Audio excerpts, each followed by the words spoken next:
네, 안녕하십니까. 전공 수업에서 인싸되는 대학 탐구 생활 두 번째 시간, 바로 인용에 대한 측면, 지금부터 시작하겠습니다. 지난 시간에 여러분이 출처 표기에 대해서 배웠다면 정확한 인용에 대한 필요성과 방법에 대해서 오늘 한번 알아보는 시간을 갖도록 해보죠.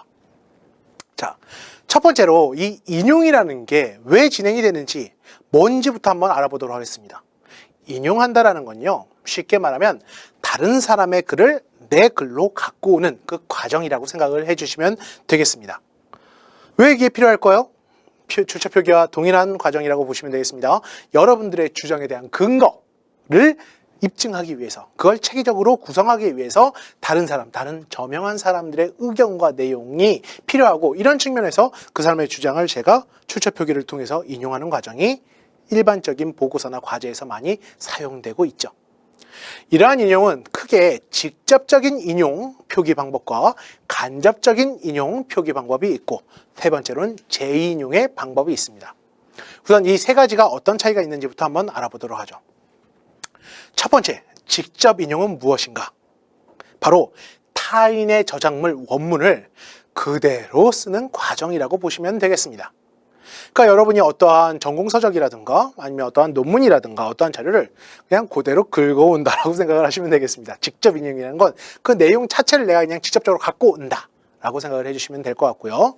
두 번째로 간접 인용이라는 건 뭐냐면 그 내용을 그냥 그대로 베껴오는 게 아니라, 아니면 그대로 인용하는 게 아니라 내 의견 아니면 통합, 분석, 해석 이런 것들을 섞어서 원문을 자신의 언어로 풀어 쓰는 것을 의미하는 겁니다. 풀어 쓰는 것을 의미하는 겁니다. 이건 좀 조심해야겠죠. 왜 조심을 해야 되냐? 인용이긴 한데 여러분들의 주관적 해석이 들어갈 수 있기 때문에, 그게 의도의 변질을 갖고 올 수도 있기 때문에 이런 것들은 좀 주의하실 필요가 있겠습니다.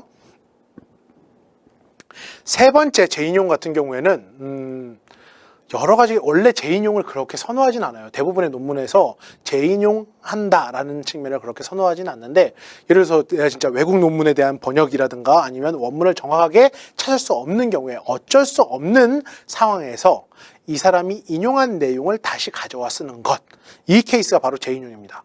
대표적인 측면에서 여러분이 과거에 어떤 외국 학자의 논문을 인용을 하고 싶은데 그 사람 논문의 원천, 그러니까 그 저서나 아니면 그 논문의 출처를 정확하게 파악을 하지 못해요. 근데 이 논문이 있다는 걸 어떻게 알았냐면, 한국 사람의 논문이라든가 저서에 보면 누구누구의 책에 이런 내용이 있더라, 누가 인용한 내용을 본 거예요, 여러분이. 그래서 이걸 바로 다시 인용을 하고 싶을 때 이걸 바로 재인용이라고 합니다. 해당 중간에 있는 국내 저서나 논문에서 기존에 그 원천에 있는 걸 인용을 한 걸 내가 다시 한번 인용한다라는 거겠죠. 이 앞에 걸 발견하지 못했을 때, 이걸 확인하지 못하거나 출처 확인이 어려울 때 이러한 재인용이 일어난다라고 생각을 해주시면 되겠습니다. 네, 두 번째는 바로 이제 직접 인용에 대한 실제적인 예시를 한번 살펴보도록 하죠. 한번 보겠습니다. 이 내용을 보시면, 시대는 변하고 있고 우리는 그 시대의 변화에 민감하게 반응하며 살아야 된다. 2016년 블러블러, 이렇게 내용이 다 되어 있습니다. 이 측면에 보면 우리가 전반적인 글을 읽었을 때 여기에 표시가 되어 있죠. 각조 표시가 되어 있다는 건 뭐겠습니까? 이게 인용이 됐구나, 출처 어디서 갖고 왔구나 라는 측면에 표시가 되어 있긴 한데요. 문제는 뭐겠습니까? 도대체 어디서부터 어디까지가 인용이 됐다라는 거야? 라는 측면에 의문을 가질 수밖에 없다라는 거죠. 그런 측면에서 이 표기가 필요합니다. 이 문제점, 타인의 글과 내 글이 구분이 되지 않아요. 그럼 이걸 어떻게 우리가 표시를 해야 되냐? 아주 간단합니다. 직접 인용에서는요, 한 가지만 주의해 주시면 됩니다. 해당 인용 파트에 대해서 쌍따옴표만 기록을 해주시면 됩니다. 바로 이렇게요.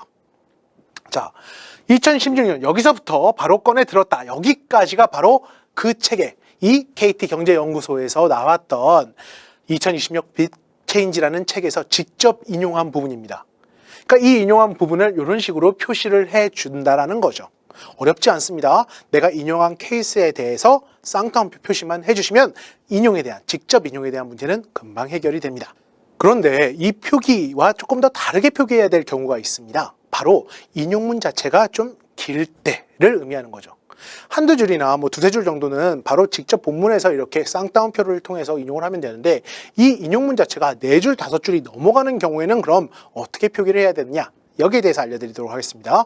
좀 많은 내용에 대해서 인용을 할 때는 첫 번째로 여러분 인용문의 앞뒤, 그러니까 위아래라고 보시면 돼요. 위아래로 약간 한 줄씩 띄워주실 필요가 있겠습니다. 여백을 달라는 얘기죠.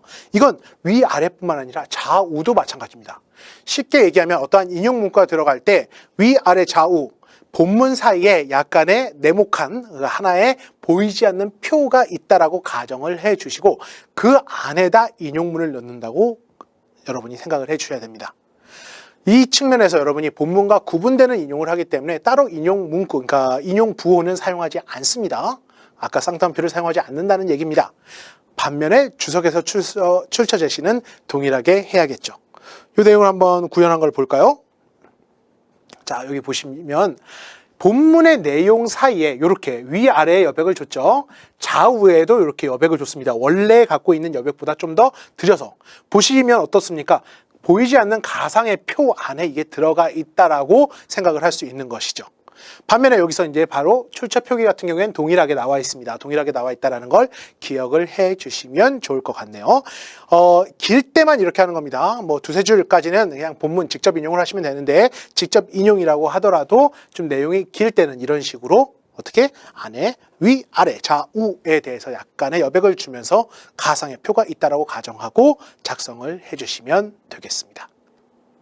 네, 세 번째 간접 인용입니다. 우선 내용부터 한번 살펴볼까요? 어디까지를 과학이라고 할 수 있나, 부를 수 있나? 과학이란 이제까지 아무도 반증하지 못한 확고한 경험적 사실을 근거로 한 보편성과 객관성이 인정되는 지식의 체계여야 한다는 것이 필수 조건이다. 따라서 신학과 철학은 과학이라고 할 수 없으며 보편성이 인정되는 형식 논리학이나 수학은 넓은 의미에서 과학이 들어간다. 그러나 이러한 학문은 이상과학, 형식과학이라고 하며 경험적 사실을 토대로 하여 성립된 경험과학과는 대조를 이룬다. 따라서 우리는 일반적으로 이 경험과학만을 과학이라고 한다. 자, 이 내용에 대해서 여러분이 이러한 내용을 인용을 했다라고 했을 때 첫 번째 문제, 아까 직접 인용과 비슷하죠. 인용 범위가 뭐다라는 겁니다. 어디까지가 인용한 부분이고 어디까지가 당신의 의견인지를 확인할 수 없다라는 거죠. 두 번째는 뭐냐? 내용이 어렵다는 거예요. 실제로. 어딘가에서 인용을 해왔을 때 이 내용에 대한 측면에 이해가 잘 가야 되는데 그 측면에 이해가 어렵다는 겁니다. 이건 여러분 보고서에서 정말 중요한 측면입니다. 기존에 제가 이 캠퍼스에서 있는 이제 글쓰기라든가 보고서 작성을 할 때 비슷한 말을 한 적이 있는데요. 이렇게 한번 생각해 주세요. 일반적으로 미 대통령이나 약간 미 대통령의 영설문을 작성할 때 그 단어의 수준이나 내용의 수준은 보통 우리나라 수준으로 봤을 때 중학교 1, 2학년 학생들이 이해할 수 있는 어휘를 기반으로 접근을 합니다. 이 내용 같은 경우에는 출처가 어디입니까? 바로 두산 백과예요. 백과 사전이다 보니까 상대적인 측면에서 과거의 책이라서 그런지 아닌지는 모르겠으나 실제로 네이버에 나와 있는 이 두산 백과에 나와 있는 단어 자체나 어휘 자체는 일반 사람들이 이해하기 어렵게 설명이 되어 있을 확률이 높다는 거죠. 자, 그럼 이걸 어떻게 고쳐야 하는가? 바로 이렇게 고쳐주시면 되겠습니다. 어디까지를 과학이라고 부를 수 있나? 두산 백과에 따르면 우선 여기서 인용 표시를 이런 식으로 말하고 있죠. 인용 표시구를 사용한다라는 건데 이러한 인용 표시구라는 건 쉽게 얘기하면 이렇습니다. 뭐는 뭐라고 말한다. 이건 사람이 될 수도 있고 그 출처, 그 책의 이름이 될 수 있습니다. 누구의 견해에 따르면 다음과 같다. 이런 식으로 표기를 하는 거예요. 그러니까 본문 내용 자체에서 두산백과에 따르면 이렇게 말한다. 최현민의 뭐에 따르면 이렇게 말한다.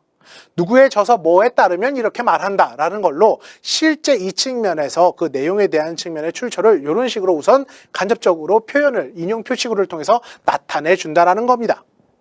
두 번째는 뭐냐면 이해할 수 있게 보다 쉽게 이해할 수 있는 여러분만의 표현을 사용한다라고 생각을 해주시면 되겠습니다. 자, 다시 한번 읽어보겠습니다.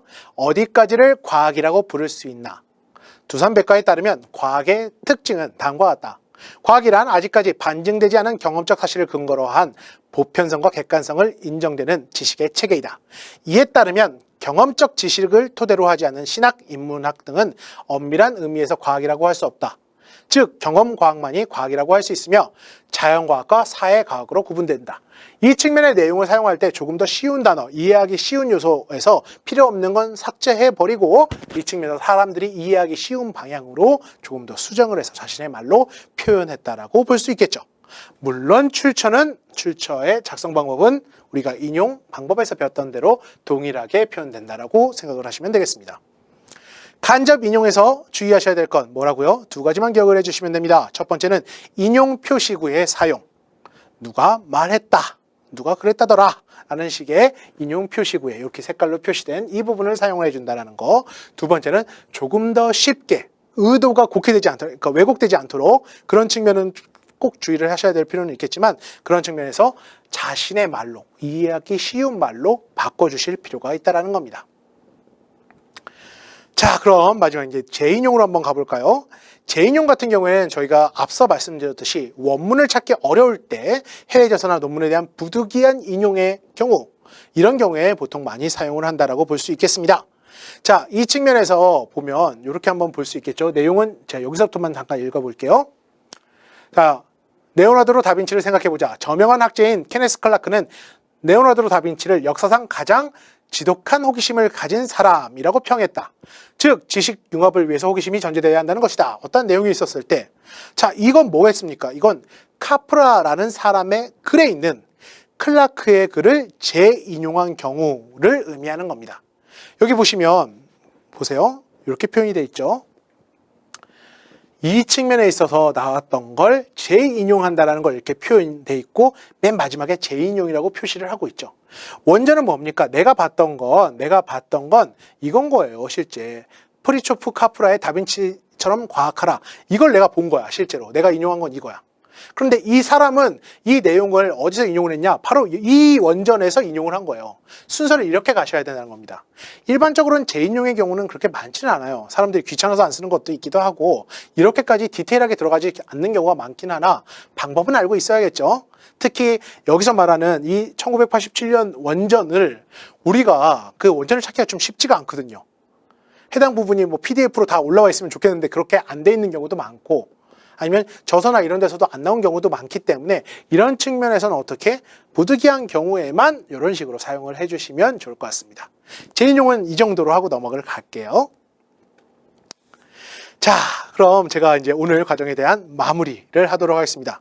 이것만 체크를 해주시면 돼요. 라스트 체크리스트라고 제가 표현을 했는데 공정한 이용에 대한 측면, 그러니까 이게 페어 유저 유징 약간 이런 식으로 표현을 할 수 있을 것 같은데 여러분이 어떠한 지적 재산권에 대해서 남의 걸 훔쳐오는 거잖아요. 제가 연구하고 제가 공부한 무언가를 여러분이 인용을 하시는 그 목적성과 필요성에 대해서 다시 한번 떠올려 봐 주시길 바라고요. 특히 평가자 입장에서 제가 여러분한테 요구하는 건 이 측면이에요. 자, 여러분만의 독창적인 방식으로. 그러니까 제가 원하는 건 뭐겠습니까? 결국 여러 가지 인용과 과거에 대한 자료 조사를 통해서 그래서 너는, 너의 의견은, 너의 주장은 이 측면이 같이 도출이 돼야 될 필요가 있습니다.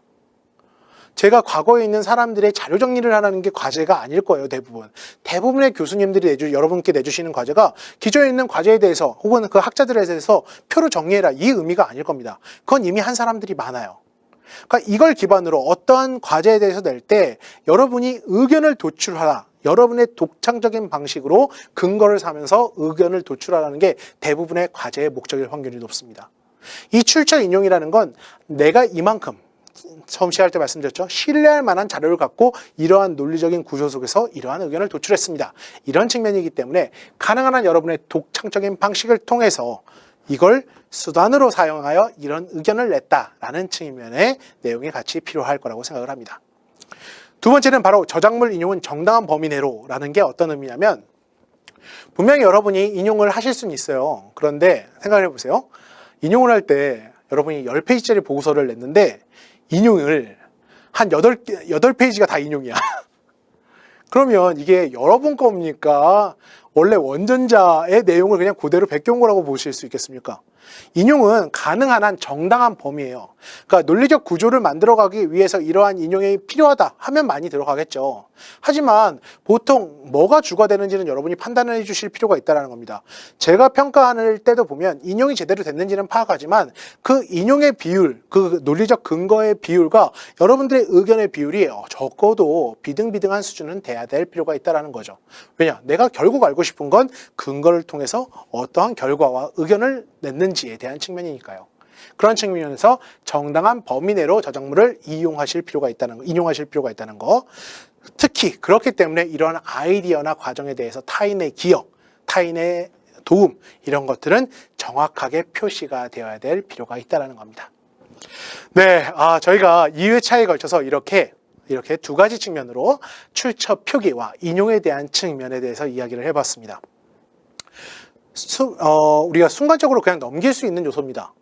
어떻게 보면 그렇게 중요하지 않다고 판단할 수도 있습니다.